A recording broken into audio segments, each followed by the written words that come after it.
तर राजन साळवींच्या पक्षप्रवेशावर एकनाथ शिंदेंनी आनंद व्यक्त केलाय। कोकणचा ढाण्या वाघ हा शिवसेनेत आला असं म्हणत शिंदेंनी साळवींचं कौतुक केलंय। तर राजा का बेटा राजा नहीं बनेगा असं म्हणत ठाकरेंवर घराणेशाहीचा आरोप करत अप्रत्यक्षपणे निशाणाही साधलाय। बाळासाहेबांच्या विचारांची शिवसेना आपण पुढे नेतोय। धर्मवीर आनंदीगे साहेबांची शिवसेना पुढे नेतोय। इथं मालक आणि नोकर कोणी नाही, हा कार्यकर्त्यांचा पक्ष आहे। मी जरी असलो तरी सुद्धा मी कार्यकर्ता म्हणूनच काम करतो आहे। मी मुख्यमंत्री होतो तेव्हाही कार्यकर्ता म्हणून काम करत होतो, आजही कार्यकर्ता म्हणून काम करतोय।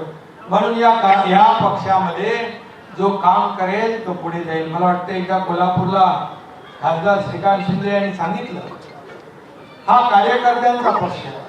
जो राजा का बेटा राजा नहीं बनेगा, जो काम करेगा वही राजा बनेगा। राजन साळवी अपन देर आए दुरुस्त है, त्याला म्हणतो ना आपण, सुबह का भुला शाम को घर लौटे तो भुला नहीं कहते। तुम्ही आमच्या परिवारातले आहात।